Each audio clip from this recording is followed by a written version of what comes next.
I'm saying bye to all the lies and all the times you cried, saying that I wasn't right, yet I was right by your side. You manipulator, playing games, your friends commentators, and I don't know what you say about our private conversations, but it's got them hating. Thanks to all the rumors you be claiming, it's cool, I'm done with you, so they can throw you a celebration. You gon' hate it when you see me with somebody living better. I'm trying to tell you that me just doing me gon' have you jealous. Hello, folks. Welcome back. It's Saturday, November 30th, 2024. 11 months in the books. Wow. Gone. Just like that. Pretty amazing how that all just disappeared so quickly.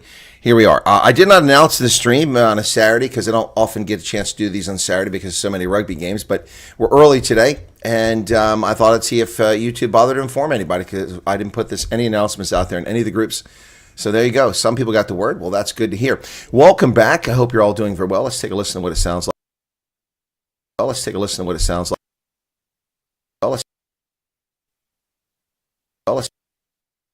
Okay, let's try that again. I can't really hear what it said because it got off too quickly. All right, I'm going to count 10, 9, 8, 7, 6, 5, 4, 3, 2, 1, 6, 5, 4, 3. All right, that sounds pretty good. Yeah, the new microphone is supposed to be delivered on Monday. It's a Black Friday special. The only thing I purchased on Black Friday, a new microphone. Look at that. Anyway, consumerism is dead in my house. I might have been a consumerism guy at one time, buying shirts and jerseys. Well, I should say. I bought a bunch of things on sale yesterday. I found Liam or somebody, not Liam, it was Arctic, asked about rugby sales, and so I went looking. The World Rugby Shop did have some things on sale, so I bought a few things on sale yesterday.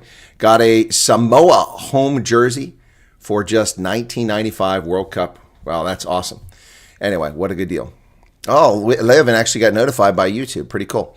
Well, all right. Well, thanks for being here, folks. This is a brief one. We've got rugby coming up at the top of the next hour, so this one won't be very long. A little over an hour, and we'll drop off, and we'll get to the rugby. Excuse me, a little bit of congestion outside. It is currently 20 degrees outside, 20 degrees Fahrenheit, 27 now. The temperature's climbing, so it's approaching freezing. But it was 20 when I was walking earlier, which is a little bit chilly. Of course, in shorts, that's right. I was in shorts, but the sun felt good on my back as I was walking around, which is kind of nice. So, excuse me, really congestion. Hang on. Ooh, that was really driving me nuts there. I'm just trying to... Why is it not doing that? Oh, man. Unbelievable. It doesn't show me my stuff, but it shows me other things. Okay, so Sharks, Stormers. There we go. Save. Automatically redirected to that from here. Okay, cool beans. Well, we've got news to talk about as usual. Hey, Marilyn, how's it going? Pablo Charlie, Vilma Rasmus, Monray Siebritz, Leon, and Leovin already said, anyway, for those who feel slighted if I don't greet you, it's not intentional. I say hi to everybody. I even said hi to Scott Balson when he showed up. Scott got in the chat, and I welcomed him and said hi. Anyway, yeah, so I say hi to everyone. Let's get to the news. The Mkonto Sizwe party is continuing to play musical chairs with firing people in leadership positions. This party is a complete joke. As Jacob Zuma fires yet another senior official in the MK party. I mean, this is the party where, you know, I don't know if you stay long enough to even qualify for unemployment. Yeah, Sue Walsh, Art, but it's not just Sue. Sometimes people feel slighted. So, MK musical party chairs, Zuma fires Menzi Ngubane as Treasurer General ahead of the anniversary rally. Wow. They'll be hosting an inaugural rally soon, but that hasn't stopped them from removing one of its senior leaders who dealt with party finances. Party leadership changed many times in the 12 months that it's been in existence. Just last week, after Joe Ndelela was appointed national organizer treasurer, Menzi Ngubane was removed. Wow. In consultation with MK leaders, Zuma appointed Dr. Tunde Mtantanti as Ngubeda's replacement with immediate effect. Commander Mtanandi has served the organization diligently executing different tasks since this. Look, I'm so sick of this. You frickin' morons. Commanders of what? What? You're not a commander. You didn't command Jack Squad. You're not a soldier. You're not even guerrillas. You're just a bunch of clowns. What a joke. First off, appropriating the name of an organization that has a checkered history to begin with, Mkonto Sizwe. These people are just racist, bigot morons. And you know what? Sick of them. MK Party, I'm just sick of their nonsense. Just commander. You're not a commander. You haven't led anything. Good God. Well, the ANC, the South African Teachers Union, and Good Party reject the agreement for the BELA Act. Well, they can reject it all they want, but it's not up to them as political parties. It's up to the government. And the agreement was reached with Solidarity and AfriForum. So they're saying history's repeating itself. It is. The bigotry and racism that was present under the National Party is very much on display today as the African National Congress continues to abuse minority South Africans. And while it was a tragedy to see a majority South Africans abused by a racist government, it is unconscionable and inhumane and a clear violation of human rights to see a majority government abuse a minority, a powerless minority. Of course, they'll claim they're not powerless. Well, they are powerless. Otherwise, you wouldn't be murdering people on farms, you wouldn't be breaking the homes with impunity, and you wouldn't be excluding people from their own language. This is utter nonsense. They're trying to say that Afrikaans median schools, which are filled in private schools by Afrikaans speakers, must allow for other languages. Why? They're private schools. Shove it where the sun don't shine. Anyway, they're trying their racism nonsense again. The problem with them is that these morons drafted a constitution that allows exactly for what Solidarity and AfriForum are asking for, cultural protection. That's right. These are cultural protection rights. They are enshrined in South Africa's constitution. And the racists in these political parties that don't like that have forgotten that they wrote the constitution. Just stupid fools. Basic Education Minister Siviwe Garuba says a process instituted by Solidarity at the National Economic Development and Labor Council, NEDLAC, should not be confused as a replacement for the consultations underway between parties within the government. She brokered a settlement agreement with Solidarity on Wednesday around two controversial clauses in the BELA Act that were suspended by Ramaphosa following opposition to it. But others disagree. Yep. SADTU, what an appropriately named organization. That's the teachers' organization, SADTU. Country's largest teachers union said the June 16th, 1976 saw students being murdered by a racist regime which imposed Afrikaans as the language of instruction against indigenous languages. Well, no one's trying to impose Afrikaans. Afrikaans schools are for Afrikaans students. And if you want to go there, you must speak Afrikaans. Zulu language schools are for Zulu students. If you want to speak Zulu, if you want to go there, you have to speak Zulu. So this is just nonsense. They said this so-called bilateral agreement wants to entrench the separate but equal apartheid policy where schools must be exclusive for Afrikaans, despite the changing demographics and non-racial principles of the South African Constitution. That's not what the South African Constitution says. It's not what it says. Take a look at the time to read it. Sad too. Apparently, you're supposedly educators. But of course, this is an organization that has a very checkered history, In fact, one that's been accused of racketeering credibly. SADTU, the South African Democratic Teachers Union, a racist organization if I ever saw one, that is intent on undermining the cultural integrity of cultural groups in South Africa, provided they're white, not if they're black. Of course, SADTU was famously implicated in a pay-for-play sort of situation in which people paid to get teaching positions through the union. What a disgusting, vile, racketeering organization they are. SADTU rejects the anti-transformation bilateral agreement of the BELA Act. Yes, the 1976 uprising, which is known as June 16th, saw our students being murdered by a racist regime which imposed Afrikaans as language instruction against the indigenous languages. This so-called bilateral agreement wants to entrench the separate but equal apartheid policy where schools must be exclusively for Afrikaans, despite the changing demographics and non-racial principles of the South African Constitution. Of course, what these idiot racist morons in SADTU want is the imposition of English. English is a colonial language. English is an imposition of colonial languages. English is not an indigenous language to South Africa, whereas Afrikaans actually is an indigenous language. They are just racist idiots who are unwilling to admit that Afrikaans is a language started by slaves. Afrikaans is a language that developed in the slave community. That's right, in the Western Cape. That's where it came from, and it grew out of that. It's not Cape Dutch, it's Afrikaans.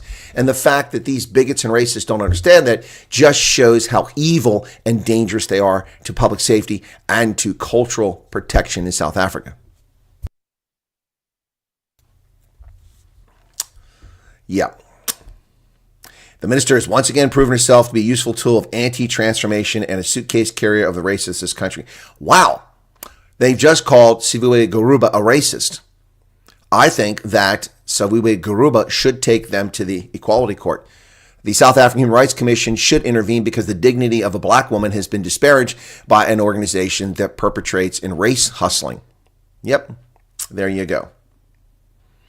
And anti-transformation, damn skippy anti-transformation, because transformation to you means black supremacy and white oppression. That's what it means. And colored oppression and Indian oppression. That's not transformation. That's simply flipping the script around from how it was before. That is not acceptable. It's vile. It's repulsive.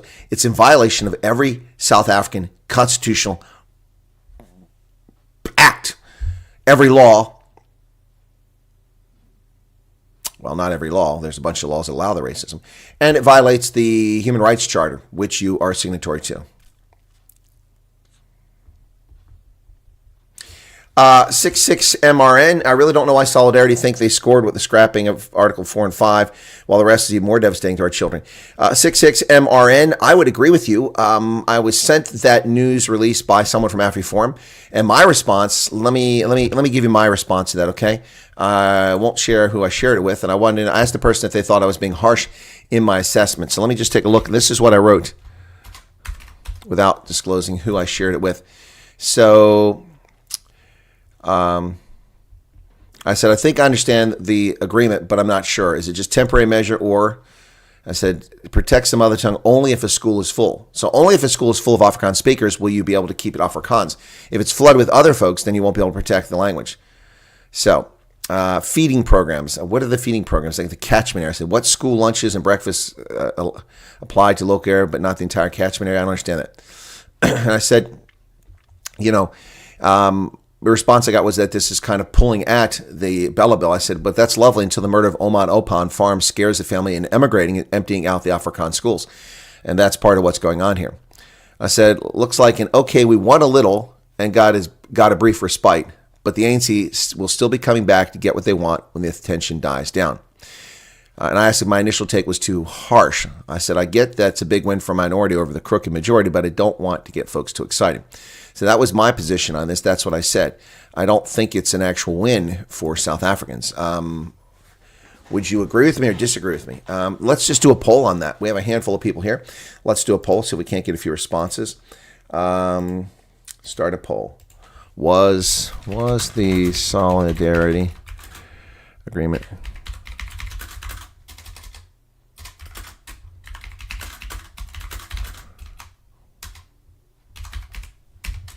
okay? Typing is terrible here.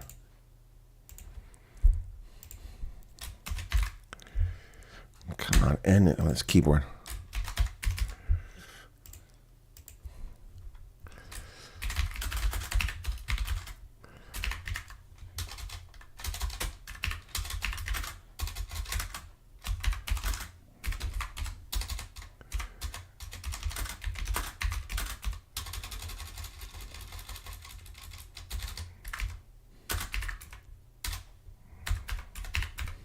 Okay. Boy, don't give me characters for these polls. All right, so the BELA bill poll is up now. How can they call racist? I was told black people. Yeah, exactly, Neville. That's what I was told too. Told black people can't be racist. Yeah, they're calling her racist. Yes, the good party's not trustworthy. I agree with you there. Solidarity. So it looks like Hendo didn't get a notification. Hendo just found out we're live streaming. Mildred Ferreira says Afrikaans schools are the only functional schools. That is why they want to force the issue. Most government schools are a mess. Students are rude, disrespectful, and violence abounds. Yes, I know. And academic standards are abysmal. Yeah, that's why they want to destroy it. They've already eradicated education around the country.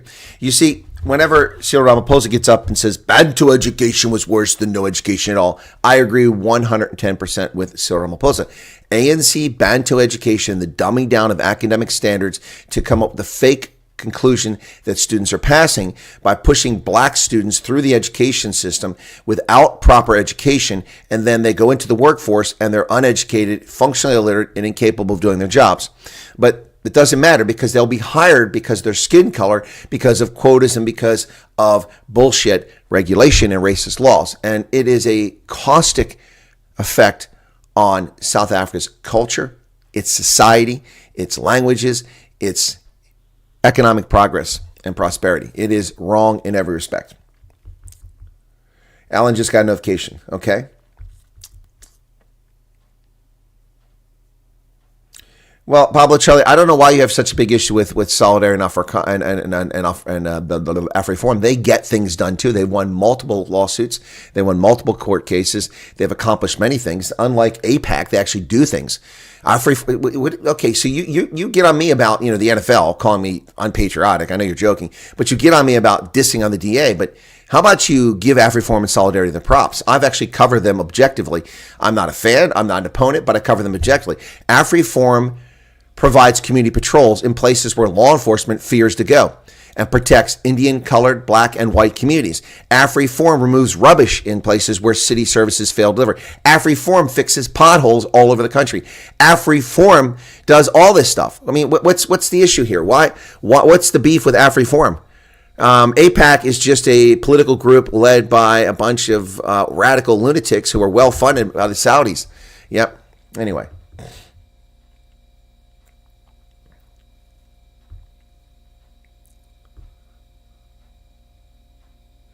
Richard says, my 6th or 7th great-grandmother was a Malay slave girl.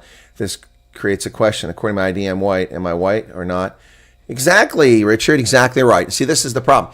All Afrikaners, on average, are 10 to 15% African.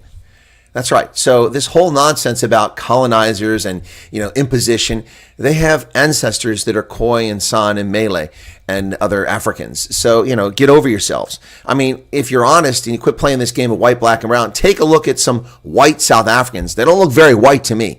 They got very good tans, I mean, look, Damien de Allende is considered white. Doesn't look very white to me. Looks very much Latin to me. But anyway, whatever. It's just stupid stuff. It's a way to divide people and harm people for political gain. And they need to stop it. Yes, they do achieve things. So Pablo Charlie will only stop dissing him if they provide 100% protection. How can you provide 100% protection when people who hate minorities run the country?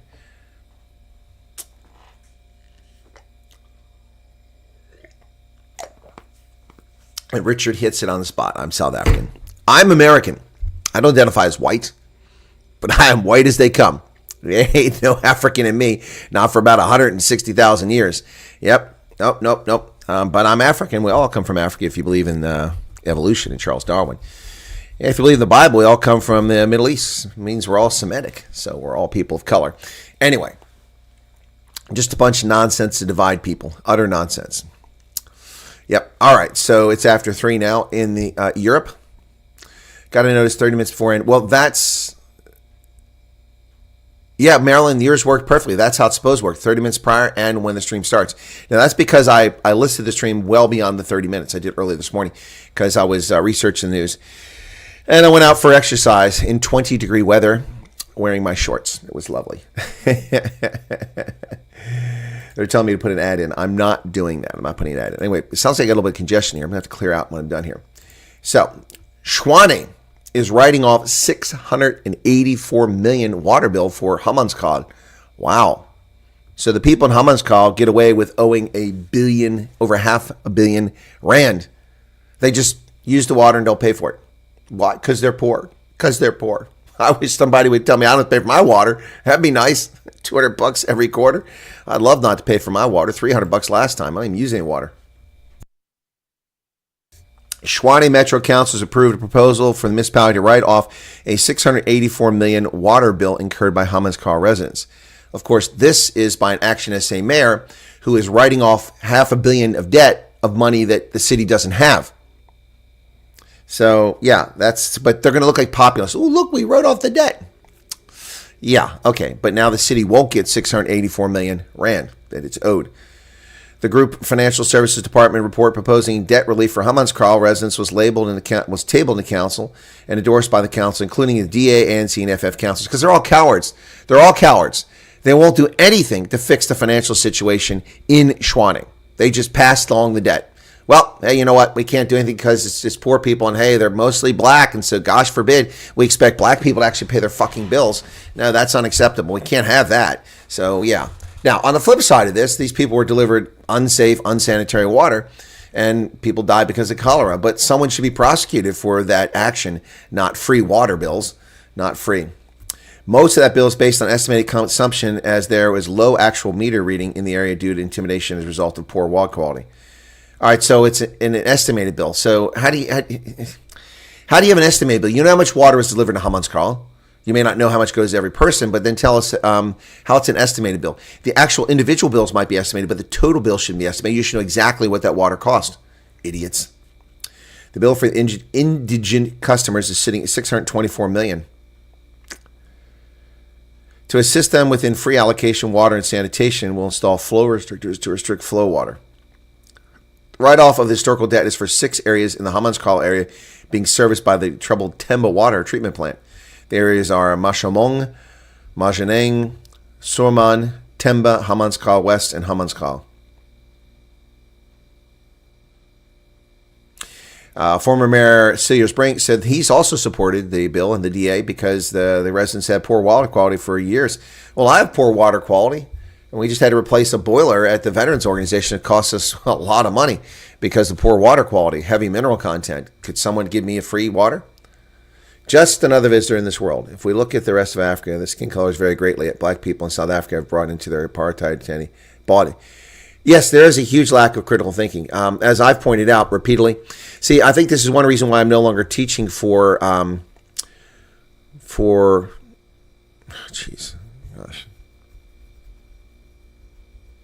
Anyway, I used to do contracting for a company, Berlitz. I used to do teaching for Berlitz, and suddenly they didn't ask me to teach anymore. I think it's because there are a couple students who whine because I told the truth.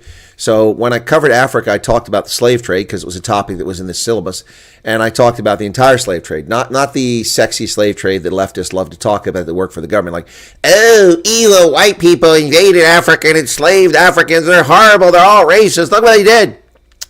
No, I talked about the African slave trade that went on for thousands of years in Mali and Songhai. I talked about the African slave trade on the east coast of Africa with the Arabs that went on for 1,600 years, for 1,000 years before Europeans ever got involved in the slave trade. I talked about the Trans-Sahara slave trade, and also about the brutal reality of slaves taken to the Middle East who were castrated and had their testicles cut off so they couldn't reproduce. Yeah, I talked about that, and I talked about the accuracy of it. I also talked about the fact, and I undermined the lie about slaves in America.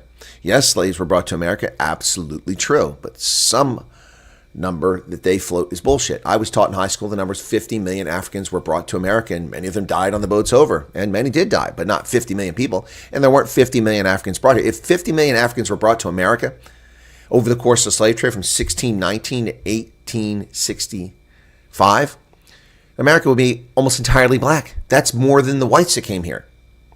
It's a lie. It's a historical lie meant to get people excited. Tell the truth. The institution of slavery is horrible to begin with. But let's talk about the institution of slavery in Persia. Let's talk about the institution of slavery in Sparta. Let's talk about the institution of slavery with the Hittites, with the Egyptians, with Cush.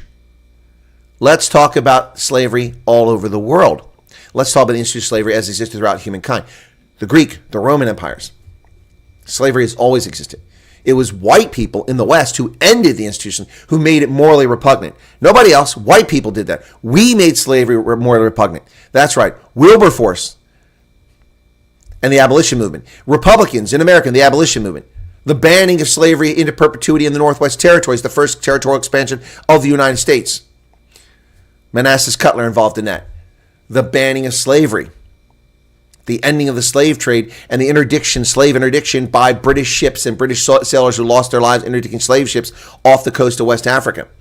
White people, Europeans and Americans, are the ones who ended slavery. Now, Haitians also ended slavery, but they did so in quite a violent fashion.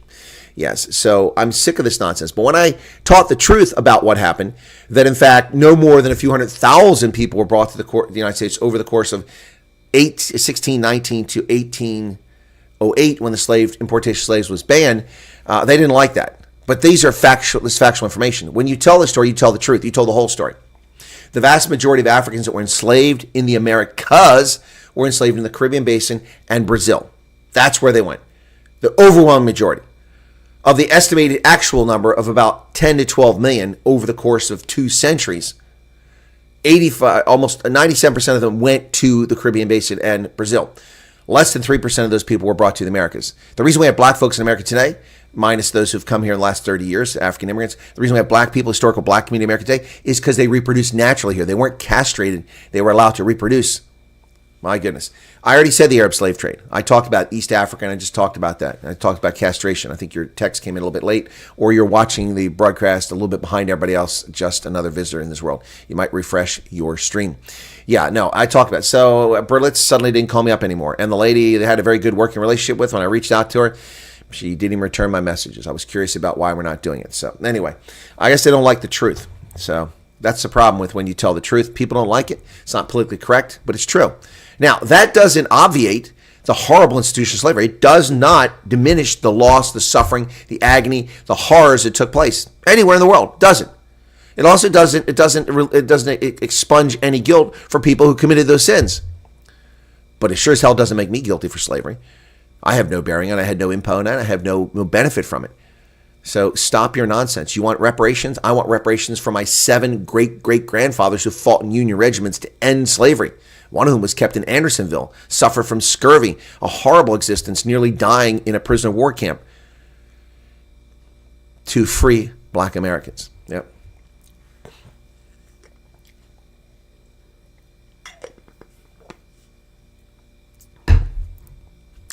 Anyway, so where are we at in the chat here? Let me check on the poll. So I got 43 votes in the poll.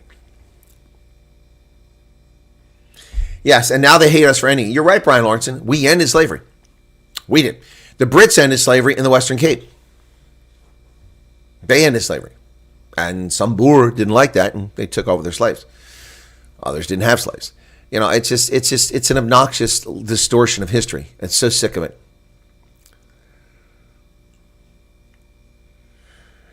Chris already said we as humans colonized this entire planet, so what's the matter? Exactly.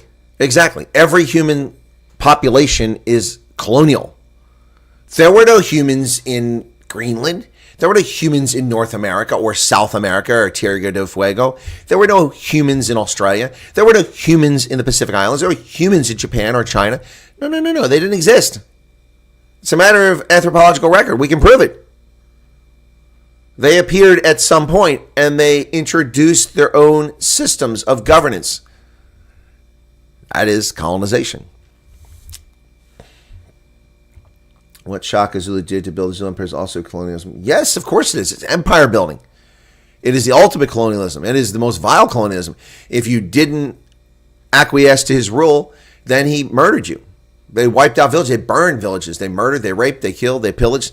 And I don't know what the true estimate is. I don't think anyone knows, but some historians claim as many as 1 million Africans died in Mfukane. I don't know if that's true. I mean, we have no real data to support that. What we do know is that it led to an entire displacement of population groups across southeastern South Africa, and that extended all the way over the Drakensberg into the Free State and the Transvaal, affecting populations there. In fact, it was such a traumatic situation that when Mzilikazi decided to have depredation upon the Basotho and the Tshwane peoples, that and the Griquas, when the Trek Boers came through there, they allied with these groups of peoples and they defeated Mzilikazi and chased him all the way out of South Africa up to what is today Zimbabwe. This is a matter of historical record. You can't dispute this. You can't lie about this. There's a reason why there are Ndebele in South Africa and all over Zimbabwe. There were no Ndebele in Zimbabwe until Mzilikazi. It's as simple as that.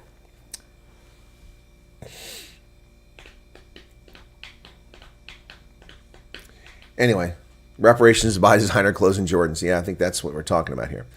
So let's see. 33% think it's a win. Well, that's interesting. That's higher than I expected. Well, Gayton McKenzie is seeking meeting with FIFA, the international body that governs soccer, over Danny Jordaan's fraud charges. Yep. He said, speaking at a ceremony honoring South Africa's Paris Olympics medalist at the Union Buildings, said he'd written to Infantino to discuss the steps he can take against Jordaan. FIFA does not allow governmental interference in the running of football, and should McKenzie force Jordaan out, South Africa could once again be banned by the sport's governing body. Well, I think that the South African Football Union needs to cut him out. We are not publishing information that should be concealed, says the Education Minister, Guaurube, defending the publishing of the Matric standards. And she's right, she should be publishing them. Basic Education Minister Siviwe Garuba says the department will be publishing the Matric results in newspapers, but only candidates' exam numbers and not their personal names will be published. Well, there's nothing wrong with that. Why do they want to hide this? Probably because they don't want people to see how many people failed. They don't want the public to see how bad education is in South Africa, even though you've lowered the standards to 30%. I mean, honestly, this discussion should go no further. Racism, white supremacy, Aranya, all this bullshit. Toss it all aside. All we need to know about the ANC and the black supremacists who run South Africa is the following. 30%, 30%, 30% in 3 subjects, and 40% in your first language, and you are a graduate. You have passed your exit exam to go to university. What kind of moron comes up with 30% pass? That means 70% fail. Seriously? Well, ICC arrest warrants issued amid Gaza war, a ray of hope, according to a South African advocate. Now, I'm going to expose this advocate for what she is, a fraud. Advocate Adila Hassim, she says a ray of hope to fight for accountability. Advocate Adila Hassim, who represented South Africa's genocide case against Israel at the International Court of Justice, has welcomed the recent arrest warrants issued for Israeli and Hamas leaders, calling them a ray of hope in the fight of accountability. The warrants allege war crimes and crimes against humanity during the ongoing Gaza war. Hassim spoke at the Human Rights and Constitutional Accountability Conference in Stellenbosch, as Stellenbosch University's Faculty of Law hosted the event to mark 20 years of constitutional democracy in South Africa. 30 years. At the start of her address, she said, what's happening in Israel and Palestine is not the subject of my talk, but I want to specifically acknowledge the importance of the arrest warrants that have been issued by the ICC. The conference comes at a time when the prospect of accountability for human rights violations, egregious violations of international law, feels quite bleak. Impunity is alive and well at the international level. Well, Ms. Hassim, you are completely fraudulent in your commentary. The International Court or Criminal Court has zero jurisdiction over Israel. Israel never signed the Rome Statute. It's a voluntary accession into it. You have no authority to issue arrest warrants for nationals from Israel who committed crimes in territories that are not part of the Rome Statute. That includes Gaza and all of Israel proper and the West Bank, Jordan. None of that is part of the Rome Statute. Therefore, you have no basis whatsoever to issue arrest warrants. Also, you should not be arrested. When did the International Court of Justice begin asserting this right to issue arrest warrants? It doesn't have that right. The Rome Statute clearly states that the court only tries cases that are referred to it by countries who are unwilling or unable to prosecute these people but want them prosecuted for crimes against humanity and war crimes. That is what the statute says. This is a rogue organization which is out of control. This is what Africans said. But the Africans have said this a few years ago, just said, they're only attacking Africans, only attacking Africans. No, they're only attacking Africans who were referred to them by Africans. That's who they were going after a few years ago. They have gone beyond the pale. This is not their responsibility. The International Court of Justice is a fraudulent body which has no jurisdiction, no sovereignty over Gaza, Palestine, Israel, whatever the frick you want to call it. None whatsoever. It's a voluntary organization, and people should withdraw from the Rome Statute because of its fraudulent nature. It's an abusive international organization. By contrast, the International Court of Justice is quite different. However, the International Court of Justice is now exceeding its writ and going beyond the pale with trumped-up bogus nonsense by South African attorneys like Ms. Hassim, who lie. Ms. Hassim knows that the ICC has no jurisdiction over this territory or these individuals. She is just a propagandist who's using this topic to spread anti-Jewish sentiment, anti-Israel sentiment, which is prevalent in anti-Semitic South Africa, and anti-Semitic America, and anti-Semitic Europe. That's what's going on here. That's what's going on here. She is dishonest and lying to the public. These warrants have no validity whatsoever. And any country that seeks to assert these warrants is a fraudulent international actor and not worthy of their sovereignty. Case closed. Case closed. France is already backing off. Of course, Hungary welcomes them to come there. And the United States will not arrest him either. So you can go to those places. But the fraudulent, racist, leftist, anti-English, anti-white, anti-Christian, anti-Irish, anti-Scots, anti-Welsh, scumbag government of the UK under Keir Starmer, a genuine threat to human liberty, has said they'll arrest him. That's what they've said. Ms. Hassim is completely wrong. Well, it is highly inappropriate for politicians to be raiding spaza shops, but that's what they're doing. In KwaZulu-Natal, Politicians are raiding spaza shops. That's a job for law enforcement and for the Department of Agriculture and folks like that, not for politicians. If they want to be present for photo ops, that's fine. But if they're bashing in doors and going through spaza shops, they need to be arrested because they have no jurisdiction for this. The toilet paper of record, the IOL, reports KZN's top politicians are going undercover and will lead the charge against spaza shops who flout health and safety regulations. They have no law enforcement authority whatsoever. This is a dangerous operation. These are attention-hungry whores who deserve not to be in politics. Schools are regarded as a business. Thus, if the product is education in a particular language, buy into it or go to school providing a service as language of your choice. How close is Erie to you? Erie is nowhere near me, Alan. I have no snow here whatsoever. Pennsylvania is a big state. I mean, was it 400 miles from side to side? Something like that. Let me see. Let me get the dimensions of Pennsylvania because I'm just curious about it now that you mention it. So, distance between, you just said Windhoek and Swakopmund.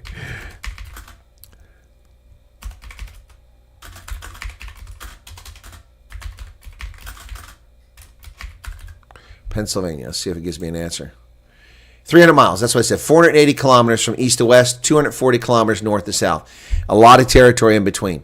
So Erie is a long way from here. In fact, let me do maps and see how far Erie is from me. That's not what I want on maps. That's what I want. Maps.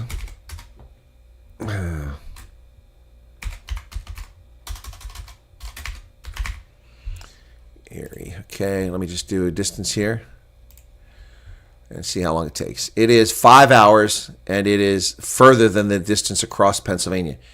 That's how far it is away. It is further for me to get to Erie with the quickest route, 4 hours and 51 minutes, which is Turnpike. I can take a shorter route, which is just under 300 miles, but that takes 5.5 hours instead of 5 hours. Yeah, so the Turnpike, which is about 38 miles or 50 or 60 kilometers further, is actually faster. So Erie is so far away from me. It's on Lake Erie, and I'm nowhere near there. So that's a long distance. Long distance away from here, folks. Long distance. Anyway. So-called arrest warrant on Netanyahu's BS, Israel's right to self-defense. Exactly right. That's in the United Nations Charter, and that's what they're following. They have no evidence. It doesn't matter. That's the first thing. So this is all cooked up nonsense by leftists in the South African government. The top 10 Southern majors are awarded publicly anyways, and will be front page. That's true. That's true. I'm nowhere near Erie, Alan.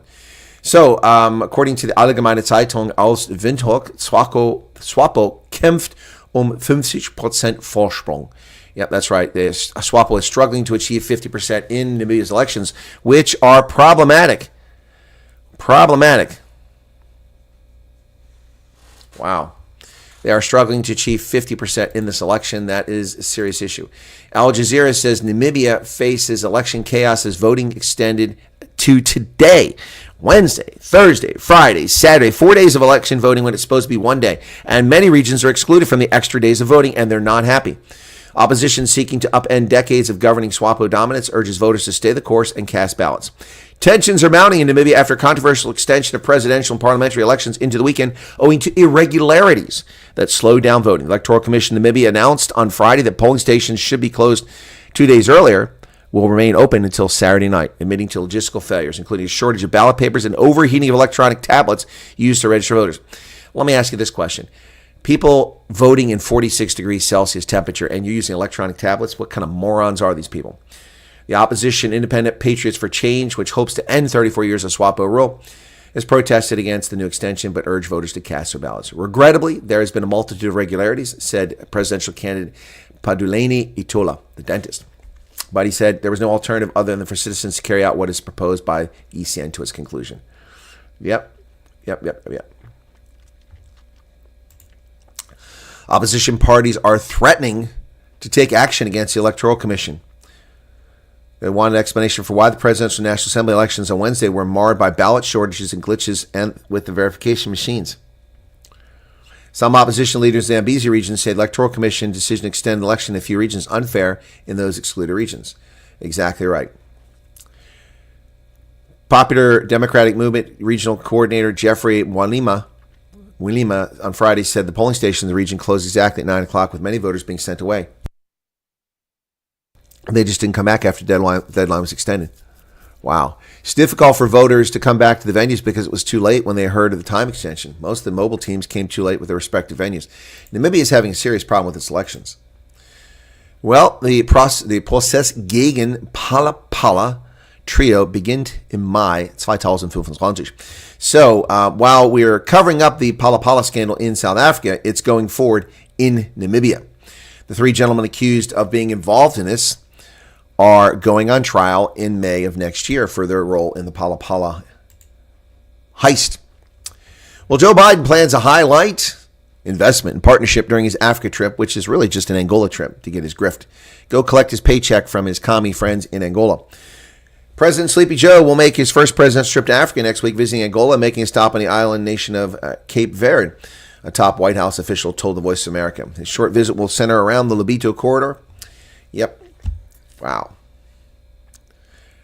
So much for that. Frances Brown, Senior Director for African Affairs and National Security Council. What the hell does she know about Africa? Who the hell is Frances Brown?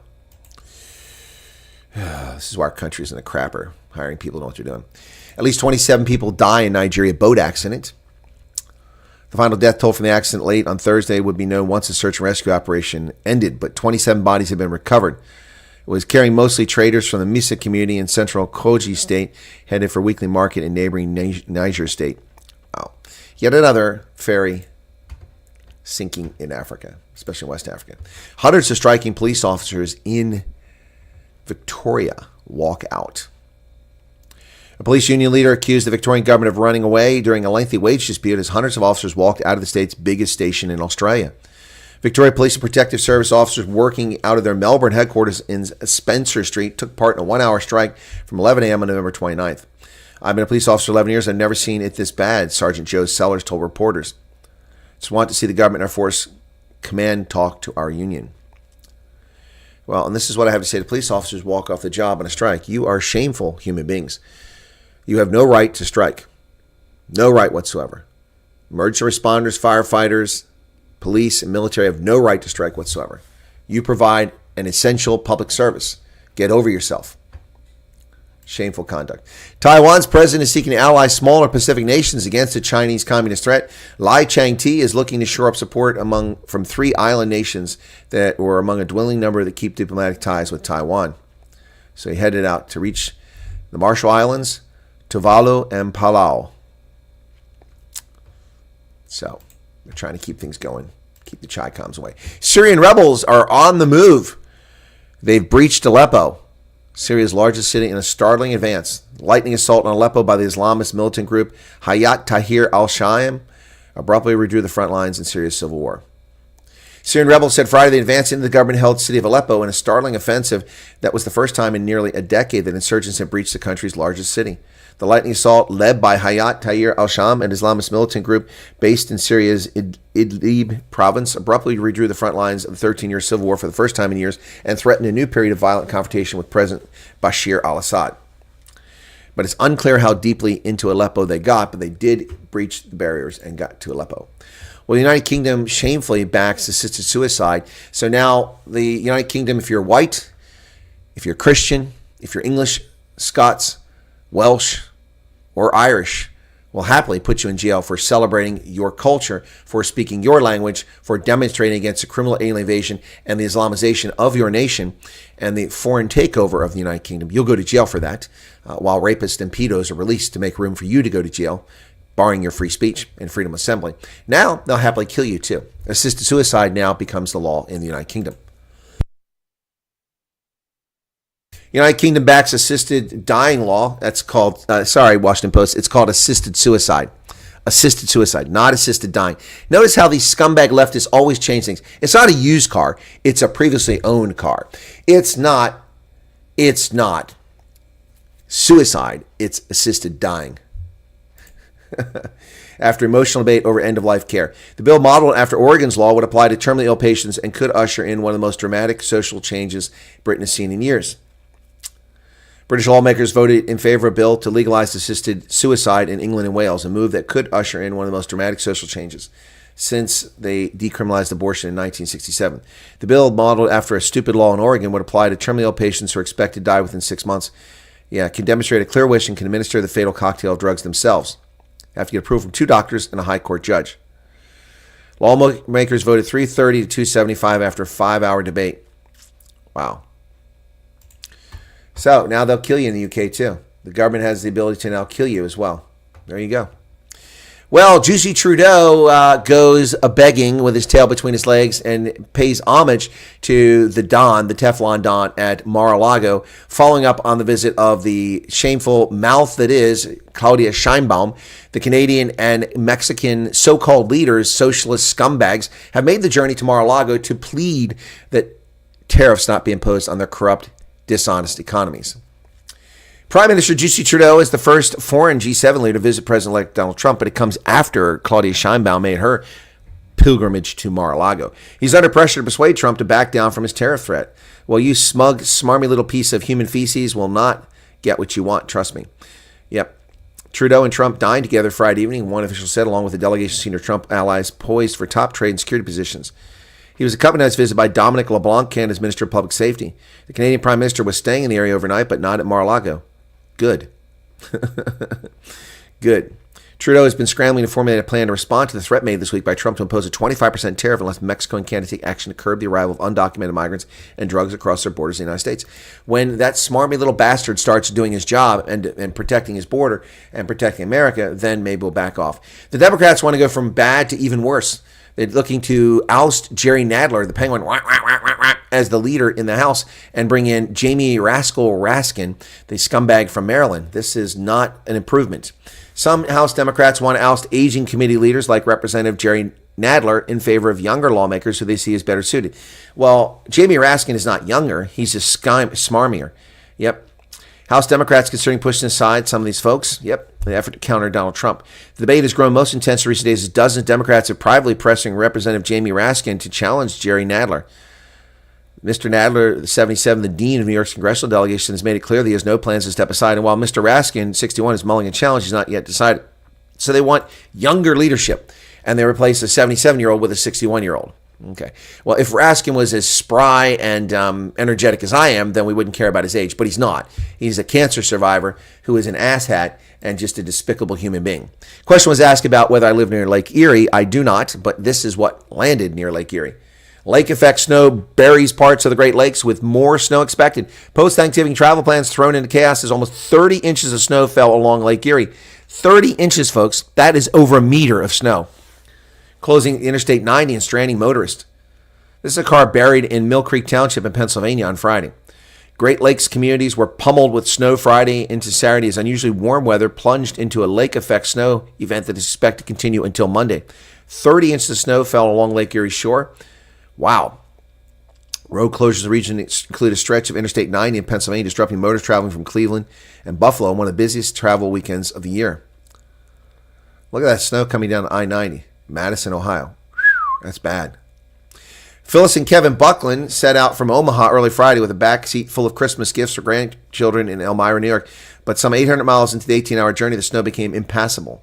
Even with 2 or 3 cars in front of us, you could barely see where the tire tracks were. It was real windy, so there was a lot of drifts. It's just too much. We're older, and I just can't do it anymore. My nerves were shot. We'll go there via Florida, Kevin joked. Yeah, I don't think so. Lake effect snow occurs when very cold air passes over markedly warmer water. The cold air gathers moisture and then rises because of the heat, creating snow bands, which are carried by the wind. There's lake effect snow in upstate New York in Lowville. Wow. And there's where all the snow came down. 2 additional feet of snow is forecast. Wow. That is well north of here. And a lot of it's landing over the Great Lakes, actually, over the water, which is interesting. The snow is landing on the water. So we constantly hear about how the rich must pay their share. The rich must pay their share. Well, they do pay their share, and they double their share. They pay more than their fair share. And I've been saying this for years.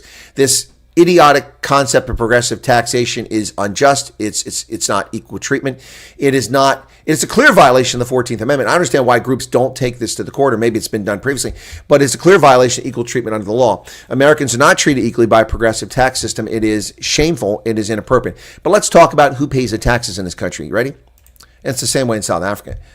What the top 1% really pays the IRS, okay? Here's a statistic to remember next year. As Congress debates extending President Trump's tax cuts, the top 1% of income earners provided 40% of the revenue in 2022. According to recent released IRS data, the top 10% of tax filers paid 72% of the tax burden. Self-styled progressives will never admit it, but U.S. income taxes are already highly progressive. The top 10% of people earning incomes in this country pay 3/4 of the tax. 3/4. That's not fair. That's not just. Yep. The Democrat refrain will be that keeping the current 37% top tax rate would be a giveaway to millionaires and billionaires who don't pay their fair share, as Bernie Sanders and Elizabeth Warren would like to say. But that's when readers can whip out the IRS data and point out that more than 40% of income tax revenue is already coming from one filer out of every 100. 40 cents of the dollar comes from one out of 100 people. Wow. The top 1%. This group includes 1.5 million tax returns with adjusted gross incomes above $663,000 per year, which does not include me. These people make up 22.4% of the country's reported earnings, yet their share of income taxes paid was 40.4%. They make up 22% of the income, yet they pay twice as much in taxation. The average federal tax rate was 26%. To put this in Bernie's terms, is paying 2 times more in taxes than your share of income fair? No, it's not. We'd say it's closer to punitive, especially since many of those taxpayers are rich for only a narrow window of their highest earning years. Exactly right. Between the top 1% and 5%, about 6.2 million returns above $262,000, but below $663,000. These people have 15.9% of the total earnings, yet they contributed 20.6% of income tax revenue, an average tax rate of 18%. Between the top 5 and top 10%, 7.7 million returns above at least $179,000, but below the previous top 5%. Their share of earnings, 11.1%. Their share of taxes, 14%. Wow. So the bottom 50% of tax earners, that's 77 million tax returns, people with earnings under $50,000, their share of income tax is just 11.5%. So half the taxpayers pay just 11.5%. Their share of income is 18%. Their share of taxes is 9%. They pay 10%. 50% of the people in the country pay 10% of the taxes for an average tax rate of 3.7%. That's not fair. Wow. So the top 25% of all earners in America pay 70%. What's this? Oh, make 70% of income, but they pay 87% of the taxes. Just not right. Not right. Well, Google's in trouble, folks. Google's in trouble. It's for old people. Did you know that? According to the Wall Street Journal, Google's for old people. Yep, it sure is. Google's for old people. That's a problem. So AI is destroying Google's gravy train. In fact, search, it looks like a lot of people are turning to Amazon for search because they're shopping. They're not actually searching for news and information. Look at this. Estimated share of U.S. advertising revenue from search, it's dropping. Google was making 60% of the revenue in the U.S. Now it'll drop below 50% this year. Amazon, which was making 10% just 7 years ago, is now going to approach 25%. It's 2.5 times as much advertising revenue for Amazon because Amazon is advertising on its sales page. Isn't that crazy? That's really huge. Here you go. Here's the Alphabet revenue segment. In 2020, they made over $40 billion. And in 2024, they made over $80 billion. So more than double the revenue in 4 years. From the cloud, YouTube ads, Google Network, Google Search. But AI is eating them up. AI is eating at Google's dominance. So there you go.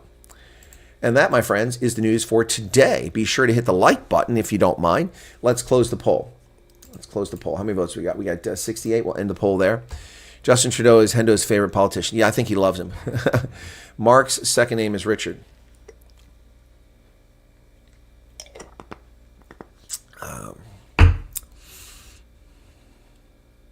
Many Cape Verdeans in the Netherlands come work. Some work, some don't. I didn't know there were many there. There's some in America. Politicians raiding spaza shops equals free food. That's probably what's going on here. Same as during the pandemic. Yep. So-called arrest warrant. Okay, I already got that. Maybe elections. I already covered that, Pablo Charlie. When did you tune in, brother? I spent a lot of time talking about Namibia elections. I already said that. SWAPO is down around, what was the figure? They were only at 37% in one of the constituencies. Let me see. Hang on a second. Let me get back to that. I covered that earlier. Namibia. Let's see. Don't think that's the one that gave me. It was in German, I think it's the one. Yeah, let's see. Oh, here it is. I made some notes. So there it is. Yeah, so early polling in the parliamentary results recorded individual polling stations. SWAPO was barely above 40%, while its presidential candidate was just under 50%. Yeah, so Aranos was the first constituency to announce results from all polling stations. Voters gave SWAPO just 37%, the highest result for a single party, leaving the 20 opposition parties with a total of 63%. So SWAPO is below 40% in the first constituency they actually reported. In the presidential election, Nandi Ntatwa received just 38% of the vote, followed by Landless People's Movement leader Bernard Swartboy with 28%. Now, Aranos' result is reminiscent of SWAPO's overall result in the southern regions, which it lost to the Landless People's Movement in 2019 and 2020 elections. So what little bit of information we have so far coming out of Namibia is that SWAPO is losing, which is what I predicted, and I'm not surprised by. The world is so bad currently, can I bail out, says Leah. By the way, anybody notice, I know it's kind of far away, but anybody see my nativity scene up there? I've got a creche, got the Magi, I've got Mary and Joseph, I got a donkey and sheep. I know they're kind of far. Yep. Anyway, but I put that up already. 300 miles across Pennsylvania. That's correct. Yep. That's 10% of the entire United States. The United States is 3,000 miles from coast to coast. 10% just across Pennsylvania. ARC Precision remembers the I-5. Well, the I-5 runs... Where's the I-5 at? 95 runs north-south. Where's I-5? Anyway, that's California. Who is Marx? Bernie Bat Sanders reminds me of Bat. Neville says, hello, Google, thank God I'm old. 30% is a lot. Not if you're SWAPO. 30% is fantastic. If it's Swartboy, that's incredible. All the freedom parties, all the liberation parties are sinking. Yep. Seattle. Settle or Seattle? What does that mean down south? Seattle is up northwest. Swartboy is 30% in one polling station. Okay. One polling. No, that's not good news. We don't want Swartboy to get their Landless People's Movement. That's bad. That's bad. Nothing against the Swartboys, but yeah. Yeah, I-5, Seattle down south. Yeah, exactly. Arc, that's on the west coast, I-5. I've been on the I-5. Yep, used to drive back and forth between Fort Lewis and Seattle all the time. Yep, I-5. And I've gone all the way down the I-5 from the Canadian border to Los Angeles, all the way down. They are a leftist party. I know, Pablo. That's why it's a bad idea. It's a bad idea. Bad mojo. Bad move. Okay, what's going on here?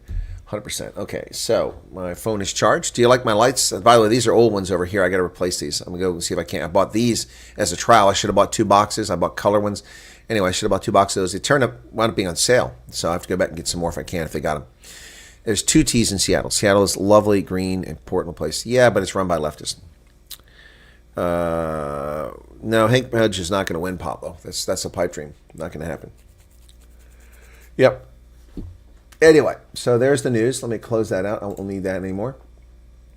So we are going to go to Rugby Ascendant after this, and Australia is playing exact same time. So I'll keep an eye on Australia and on Ireland, but I'll be covering the URC games. Angus Roy McBean, 'tis the season to be merry. Indeed it is, Angus. How's it going there, brother? How's it going? This guy has like the most Scottish name you could ever imagine. Angus Roy McBean. Yeah, Rob Roy would be the only thing even more Scots. Marx was referenced to Mark Richard Shuttleworth. Oh, yeah. He was the first African in space. White dude. Yep. 'Tis seems to be merry. Coalition. Yeah, well, that's what I said. What did I say? SWAPO is going to have a coalition. They cannot rule out right. And could be right again. We get some things wrong. But hot day, but all good. Okay, Angus. Well, it's not hot here, brother. It was 20 degrees Fahrenheit. Let's take a look at that. I'm not good at translating that temperature. Warmer temperatures I can do. So Fahrenheit to Celsius, 20 degrees this morning. So I was walking around in shorts, and it was minus 6.66 degrees. Seattle, Wisconsin, Cleveland, LA, San Francisco, Dallas. What are you talking about? Anderson is also a big Scots name like Muller in Germany. Anderson's not a Scots name. Anderson is a Danish name. Anders' son.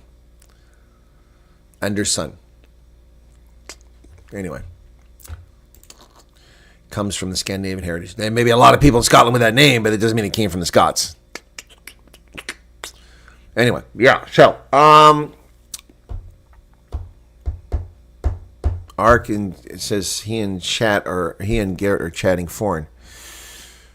Yeah, you guys are chatting with each other, which is happening in the rugby. Boy, yesterday rugby was like sleep-inducing, man. That game was, that Leinster-Ulster game was boring. The score looked good in the end, but the game was boring.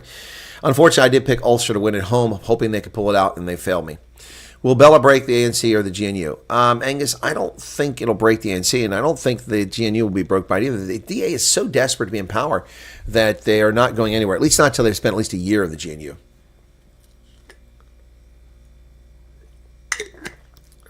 Pablo, what are you talking about? When did I say Wyoming is a state without wealthy people? Of course, there's a lot of wealthy people in Wyoming. Jackson Hole is nothing but wealthy people.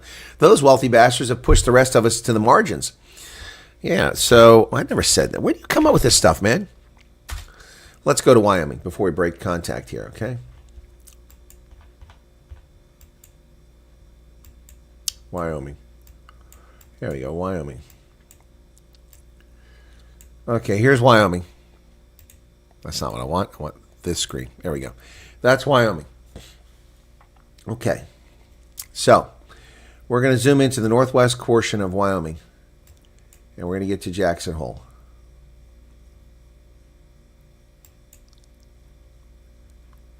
All right, so here's Jackson Hole. I'm going to switch it to maps, okay? There we go. So you have Grand Teton National Park, which is all that water up there, okay?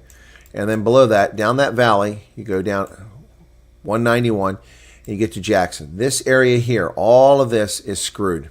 It's all occupied by, all that developed area is occupied by incredibly wealthy people who own so much. So much. Jackson Hole Gun Club, South Park Ranch. Let's try this back now. This area is so wealthy. So many people with tons of money. These developments out there.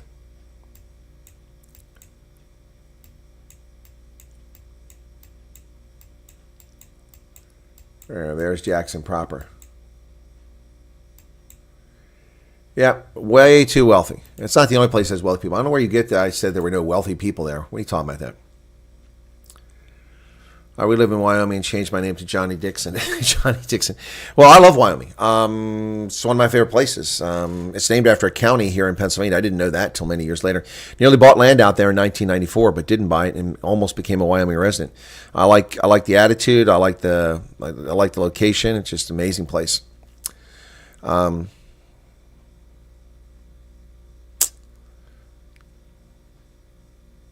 Anderson and mix something. Yeah, they're always a mix something. Yeah, anyway. Alrighty, folks. I'm going to wrap it up here. You'll be directed over to Rugby Ascendant to the Sharks and Stormers game. So feel free to join me over there. I'm going to start it probably a couple minutes before the top of the hour. And if not, have a lovely Saturday. Thanks for being here. Be sure to hit the like button. Only 72 likes. Somebody's failing. At least 5 of you that are here now. That was easy. If not half of you, because people have come and gone. But thanks a lot for being with me on this early Saturday morning. It's been a busy morning already with the research for the news and getting ready for the rugby broadcast and going and exercising. And here we go. I will see you in a few minutes over on Rugby Ascendant if you join me there. Thanks a lot, everybody. Have a lovely day. It's been a pleasure, as always. And be sure to hit the like button. Ciao.